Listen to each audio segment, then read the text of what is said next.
Detroit's heartbeat doesn't just echo with American engines, it runs on Japanese precision, powered by 7 major automakers: Toyota, Honda, Nissan, Subaru, Mazda, Mitsubishi, and Suzuki, who collectively fuel more than 500,000 jobs and contribute $170 billion in U.S. auto sales. But a storm is brewing in Washington, where the White House is considering slapping a 25% national security tariff on Japanese vehicles. If it passes, this isn't just about higher prices at dealerships. It's a full-blown disruption, shaking everything from the seat makers in Ohio to the steel mills of Alabama.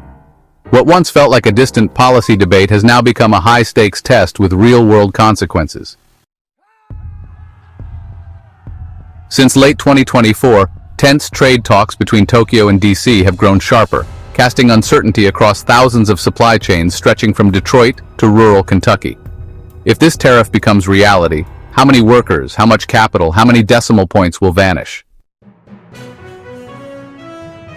Japanese automakers have built a massive economic network in America: $170 billion in sales, $47 billion in added value, $1.02 trillion in connected industries, $93 billion in wages, and a $1.3 trillion demand chain. Like a core engine in a larger machine, their presence fuels hundreds of industries: steel, logistics, software, and more. In 2023, Toyota made about 1.25 million vehicles on U.S. soil, Honda nearly 1 million, Nissan over 770,000, and others contributed thousands more. Including imports, that's a total of 6.32 million units, or roughly 43.6% of the light vehicle market. Their success is real and measurable. 2023 saw a rebound thanks to easing chip shortages, strong hybrid demand, and higher gas prices, with revenue reaching nearly $170 billion. These sales return over $31 billion to the U.S. through taxes and fees, funding schools and healthcare in states like Alabama and Kentucky. But the 25% tariff threatens everything, especially as content ratios, like Toyota's 72% North American input, become meaningless under new rules taxing not only vehicles, but also components like transmissions and batteries. With operating margins already tight, Toyota at 7.1%, Honda at 5.6%, a tariff would tip many into losses, pushing companies to freeze spending or shift production abroad. And that shift could cost 436,000 jobs, not counting white-collar finance staff, with unemployment in some states rising by up to 2.6%. Meanwhile, the CBO projects a drop in tax revenues, up to $26 billion a year by 2027, wiping out any gains from tariffs. Even if Korean or American brands try to fill the gap, they won't cover it all.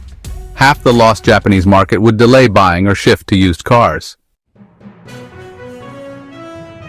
On top of that, Japan's $1.06 trillion in U.S. Treasury holdings could be shaken by the tariff fallout, with just a 5% sell-off potentially raising yields and costs for everyone. 30 years of Japanese know-how, Kaizen, just-in-time lean production, could dissolve, putting nearly 200,000 specialized U.S. workers in limbo and stalling a quiet but critical productivity boost in American manufacturing. Add to that the consumer impact. With hybrids jumping $4,400 in price, many buyers might turn to older or less efficient models. And domestic brands? They're all in on electric by 2030, and can't spin up hybrid production fast enough to fill the void. New factories take years to build, and no automaker is currently planning to step in at scale. So while the tariff might look like a strong trade stance, it's a risky bet.